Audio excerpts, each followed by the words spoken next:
కుక్కను వదిలి పోలీసులపైకి కుక్కను వదిలి స్క్రూ డ్రైవర్తో పొడిచి హైదరాబాద్ బాలానగర్లో సినీ ఫక్కీలో ఘటన, నలుగురి అరెస్ట్. ముందు రోజు నిందితుల ఇంట్లో మద్యం తాగి మ్యాన్ ప్యాక్ మర్చిపోయిన SI constable.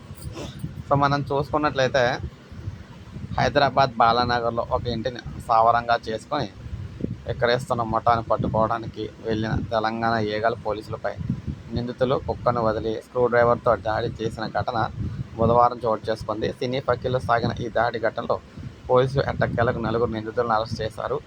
Eagle SP గీదర్ Abhishek వెల్లడించారు. ఏపీలోని పాడేరుకు చెందిన బొల్ల దుర్గాప్రసాద్, కమలాకర్, కిరణ్ అన్నదమ్ములు కొన్నేళ్ల క్రితం కుటుంబంతో సహా హైదరాబాద్ వచ్చారు.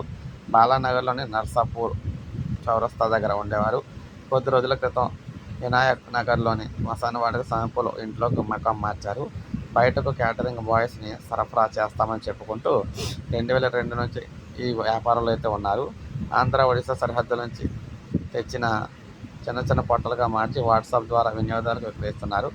పాత ఎయిర్పోర్ట్ రోడ్లో పొట్లాలను వదిలేసి ఆర్డర్ పెట్టిన వారికి ఫోటోలు, లొకేషన్ పంపించేవారు. వీరి గురించి సమాచారం అందుకున్న తెలంగాణ ఏకల్ డిఎస్పీలు నరసింగరావు, రమేష్ నేతృత్వంలో ఏకంగా 40 బృందాలను ఏర్పాటు చేసింది. సో వీనైతే ఇంటికైతే వెళ్ళిందనమాట.